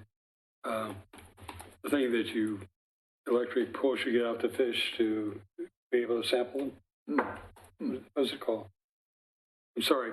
In any case, the water is too turbid to do snorkeling to get idea of fish abundance. But two things happened when he went up there. There is an area, natural area of a high gradient that have huge boulders in it. And they themselves might be somewhat of a barrier to fish passage. They're so large. But then he went into the area, and on the upper Abernathy, there's beaver dam after beaver dam after beaver dam. Lots of them. And so I think it's got a lot of potential. We are still concerned about the fish passage there at Monopoe Dam, where that development that was probably back in the 60s occurred. But as I think I mentioned earlier before, the Oregon Department of Fish and Wildlife did some work on those ladders, and we know adult coal are getting up there, but we don't know how much of that area is actually occupied. And that's what we're going to be looking at. And the purpose of it, in terms of the grants we're getting, is to see where certain restoration projects might occur in order to improve passage and also create better spawning opportunities. Electrofishing is what I wanted to say. Microfishing. Is most of this above the Beaver Dam, a Beaver Lake Dam? Yes, that's where he looked. Yeah, it was up. How much further can you go? Miles. I mean, in terms, he can go miles. Okay. I would say almost half of the watershed is above the dam. Okay. Yeah, it's huge. Yeah, the whole Abernathy watershed is about, I believe it's about 70 square miles. Really? Yep. Wow. What's the name of the timber company again? You're going to? It's called Port Blakely. Port Blakely. Oh, They're based in I think either in the Olympia area, but they have offices just outside of Colton. Great, good deal. Yeah. I have a general topic, could be Oregon City, but it appears that the Pacific Northwest is looking at a potential pathogen that's affecting sword fern and killing them. Oh, yeah. I'm working with a student from Reed College who's looking at the project. It was first noticed in Stanley Park in Seattle, and the sword fern there are dying. I mean, the whole complete plant dies. And I was in Forest Park with him a couple of weeks ago at the city end. They've also been doing spraying of the ivy there. And a lot of the sword fern's really dead. So we're kind of trying to piece apart whether the spraying is having an effect or whether it's whatever pathogen it is. But some of the plants he showed me, there were lots that were just dead crowns. But there were a lot of plants that they had, like the early growth this year grew out, 3-4 inch wide fronds. And then the new fronds were these little skinny things that were less than an inch, and they would start dying at the tip and die all the way back down. And it was really characteristic. And so I've actually, because I work in Forest Park, I'm going to go to the far side with him. We were going to go last week, but he got sick. So we're going to go one of these days and see if areas where it hasn't been sprayed. But I've seen those ferns all over the park this summer. I just can't remember where. But we're concerned enough we're actually going to sterilize our shoes between sites with just isopropyl alcohol, scrub the dirt and stuff off and spray with isopropyl alcohol. But so I'm just cautioning if people are watching, if ferns in this area, if you've got forested areas, you're working in Waterboard Park or one of the other parks, if you see ferns that have very strange looking fronds, really skinny, or just are completely dying back, to contact me, because I'd like to know where they are. They're concerned that maybe the spraying in Forest Park is contributing, but Stanley Park has never been sprayed. And this young man went into the Olympic National Park and found areas in the Olympic National Park where it also looked like that. And that's pristine areas. Yeah, they saw it up there too? Yeah. Wow. Very concerning. So I think I want to get that out to the public to keep an eye out for it. And please contact me if you... So Singer Creek Park has quite a good sword fern understory, at least portions of it, I think. Right. Yeah. So, I mean, a lot of our parks, I have sword ferns in my yard, so they're kind of weeds, I like them, but they're kind of weeds. Yeah, I mean, I have two. So, yeah. Mike? Good. All right. All right. So I have a couple other things to share. One was an update on the Cove. On the land use application side, there hasn't been any movement, but I think here's the reasoning is because they've been in negotiation with the Urban Renewal Committee on the disposition agreement and development agreement with the Cove, which has gone before the Urban Renewal Commission it went on October 2nd. So they're working through that. The developer would like the city to reimburse them for the land use application fees, and so they're negotiating that for this phase 2 thing, and it is a significant application fee in the amount of about $70,000 because of the way that our fee schedule is structured. Would be paid out of the city commissioner of the urban renewal? Urban renewal. Okay. Yeah. So there's a whole bunch of information about that on the Urban Renewal Commission agenda. And until that's resolved, I don't expect we'll have an application moving forward, but I think they are ready to move forward once they get that done. And then we would see a land use application. Let's see what else is going on. Code amendment cleanup. We've adopted 95% of the housing code, and we had some cleanup work that we did, and we took it to the Planning Commission to get it fixed up and adopted. And some of the things that are being clarified have to do with the manufactured home park code. Rather than impose a more restrictive zoning setback for between structures in the interior of a manufactured home park, we're going with the state code, which has more flexible and smaller setbacks. So that's going to be easier for people to add units and not have conflicts between the building code and the zoning code. That's one of the things. But the other things that we got direction from the city commission on were the mixed-use downtown height limit, which we've been discussing for a long time.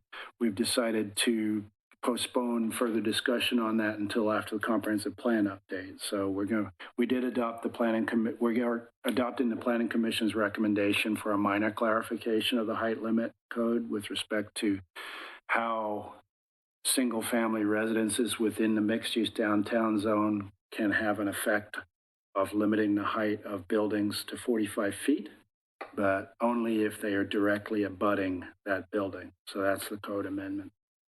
So that's one of the things. And then We're adopting food cart code, so we'll be able to have food carts in the mixed use downtown, in the institutional zones, which includes the community colleges and the school districts, and also in the mixed use corridors, so up and down Malala Avenue, Beaver Creek Road, 7th, all allow permanent food cart pods, which go through site plan design review, as well as what we call transitory or non-permanent, and in those zones, as well as in the employment zones. So we have 3 zones that we call employment zones: campus industrial, mixed use employment, which is like the Red Soils campus, the county administrative campus, and the general industrial zone, because there are people working there and they need food cart options.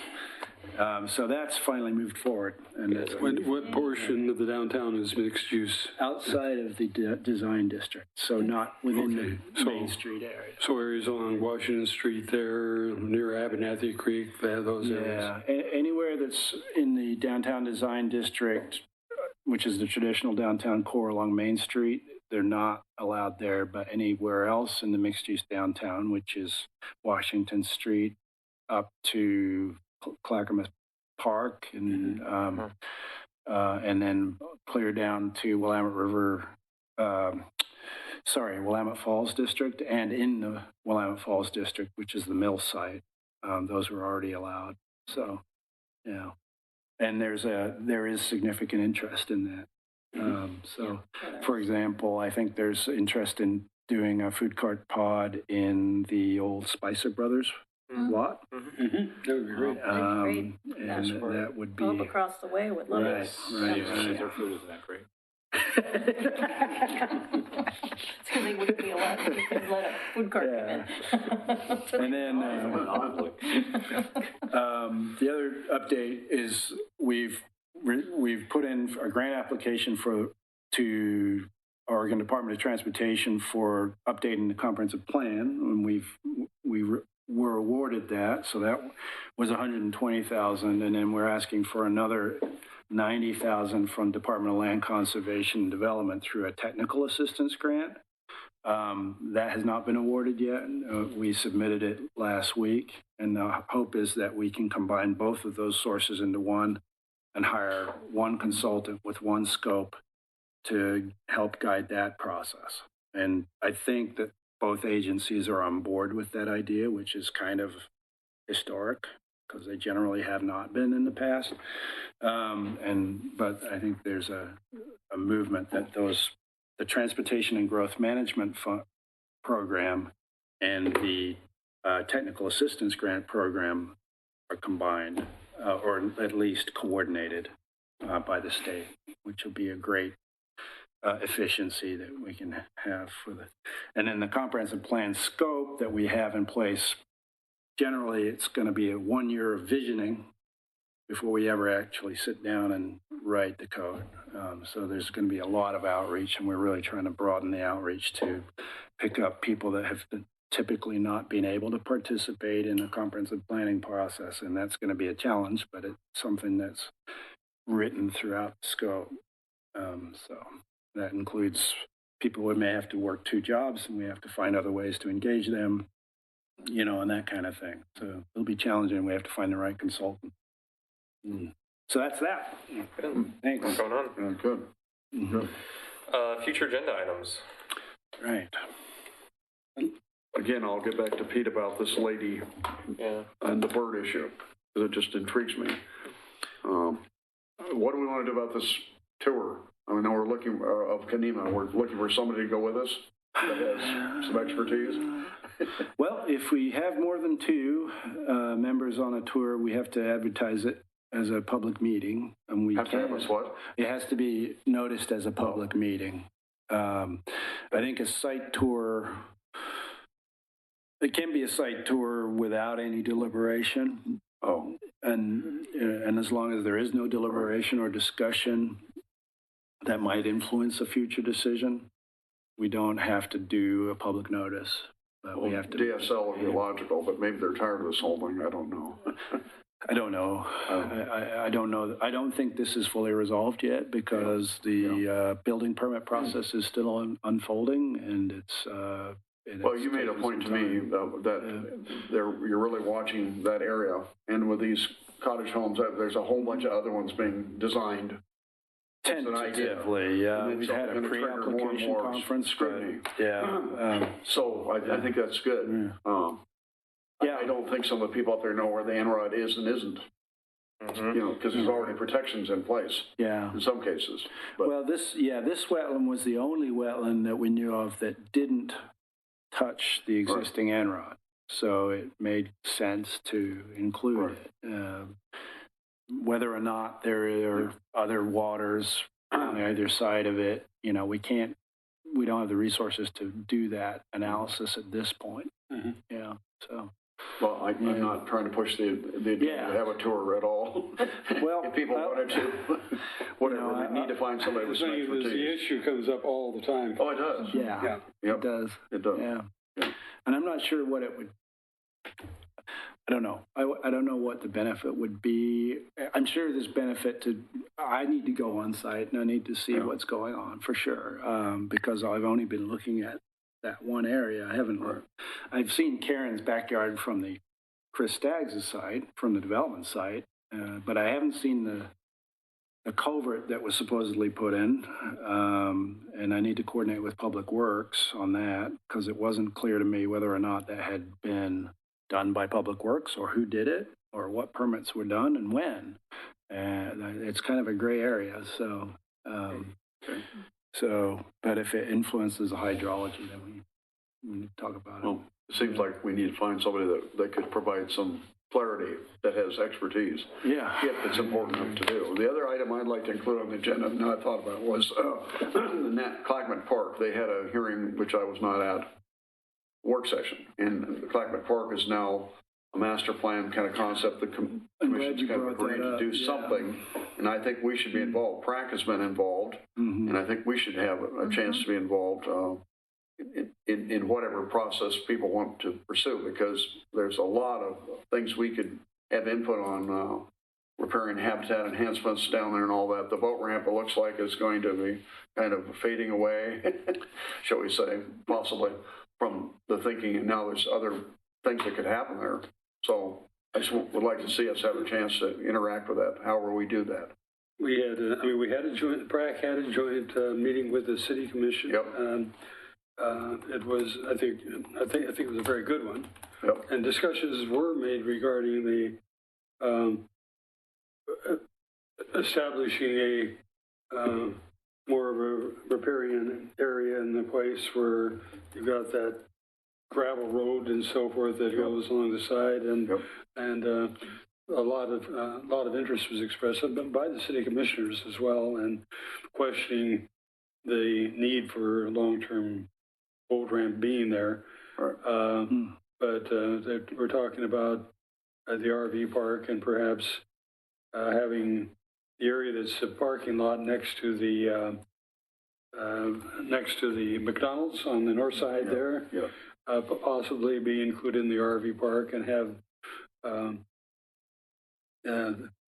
area that's still there is the RV park, perhaps, but have it kind of in a different configuration. So a lot of things were coming up at that meeting, and I would say they were mostly very, very positive. I agree. Yeah. The question is there some way for us to participate?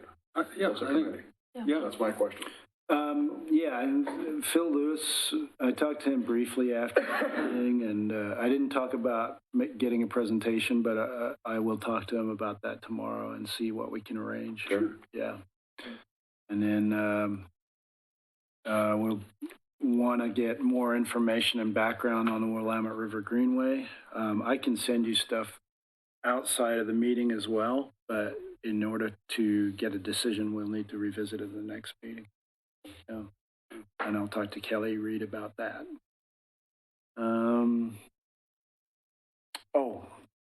Okay. The other thing that I was going to talk to you about was this Natural Resource Overlay District exemption verification application for the tax lot owned by Ron Saunders, just south of the community college. Kelly Reed is the planner that is reviewing that exemption. It was a type 2 application, but the public comment period ended today at 3:30, so the timing was not deliberate that way. It just worked out that way. The exemption report was put together by the wetland specialist for the applicant, which is AKS, Engineering and Forestry. They have a wetland person on the staff. They did go out to the site and they did test pits and walked the site and looked at the soils and the vegetative. Could you describe where the site is exactly? Yeah, let me see if I can. You say it's next to community college? South of the community college. Let me end the show. I think and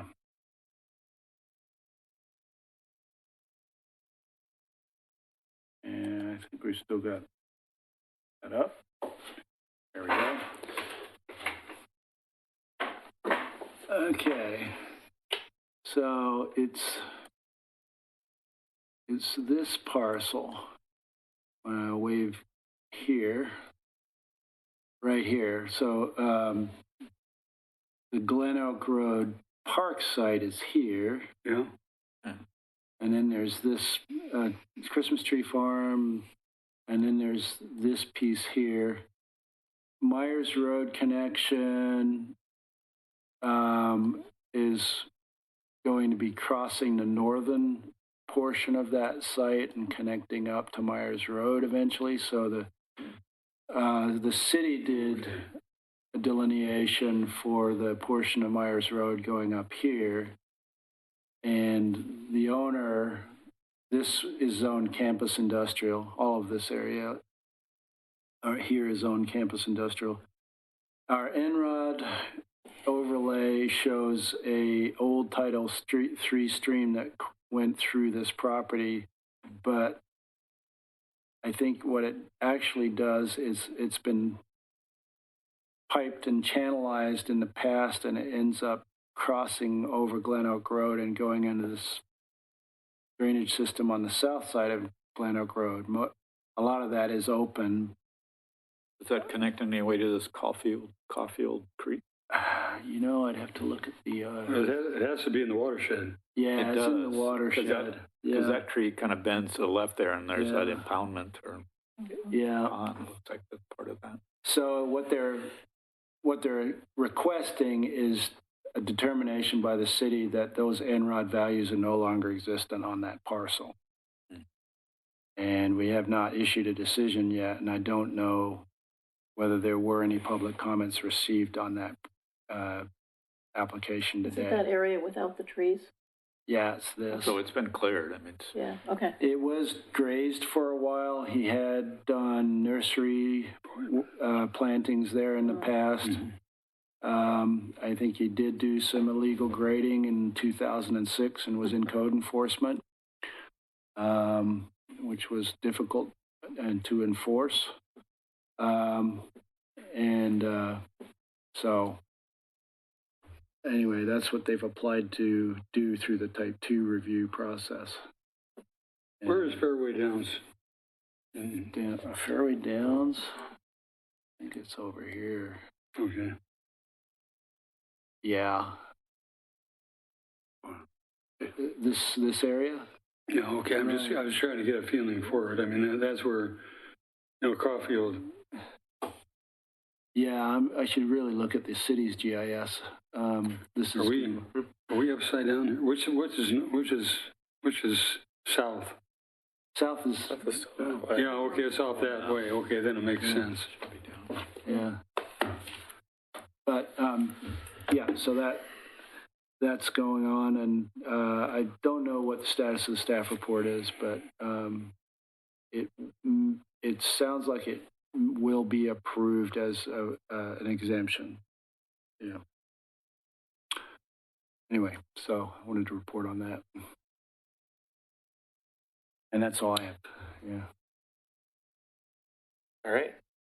Thanks. So, any further comments for the good of the order? I'll adjourn our October 9th, 2019 meeting.